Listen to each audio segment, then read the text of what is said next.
বন্ধুরা, আসসালামু আলাইকুম। সবাই আশা করি ভালো আছেন, সুস্থ আছেন।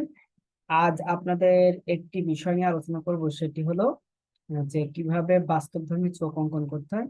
আপনার একটু মনোযোগ সহকারে দেখবেন।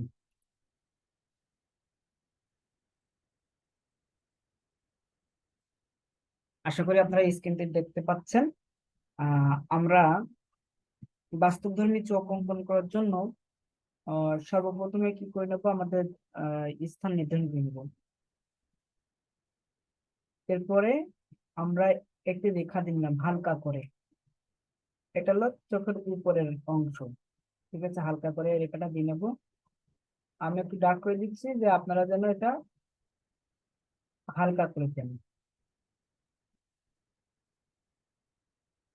ঠিক আছে, আমরা মূলত দূরের চোখ কি আর কেমন হয় সেটা দেখানোর চেষ্টা করবো। মানুষের দূরের চোখগুলো কেমন আঙ্গিকের হয় সেইগুলো। দূর থেকে একটা মানুষের চোখ দেখলে কেমন দেখা যায় সেটা দেখানোর চেষ্টা করবো।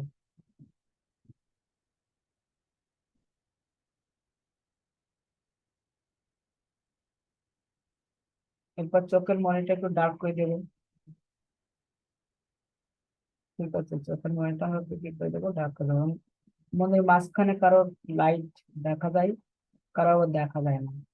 যদি দেখা যায় তাহলে আপনি দেখাই দিবেন, না হলে দেখা যাবে না।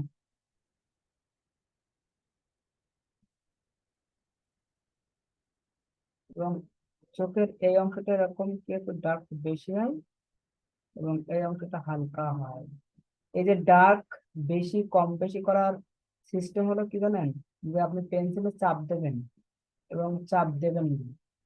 এখানে চোখের পাপড়ি আছে, এই যে এখানে এরকম ভাঁজ মতো থাকে পাপড়ির উপরে।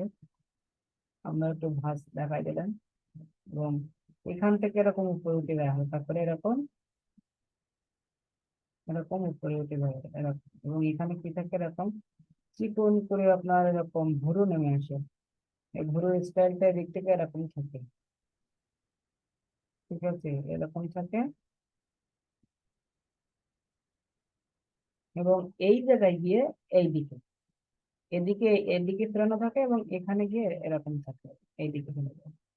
এবং এখান থেকে একদম নিচে চলে আসে, এখানে যে নাকের যে অংশটা থাকে সেই অংশটা, নাকের অংশটা।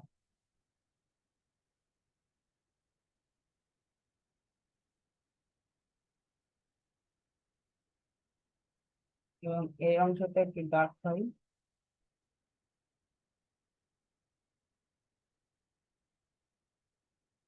এবং এখান থেকে অসংখ্য রেখা থাকে, এখান থেকে অসংখ্য কি থাকে, রেখা থাকে।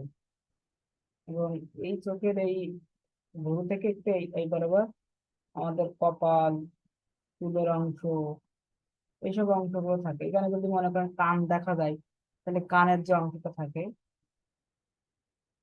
তার আগে যে চুলের কলি থাকে সেই কলির অংশটা কিছুটা এরকম দেখা যায়।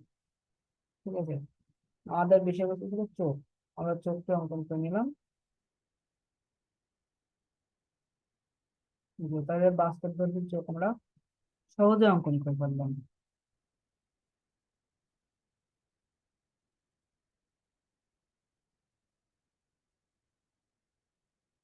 আপনারা এইভাবে চোখ অঙ্কন করবেন। ধন্যবাদ।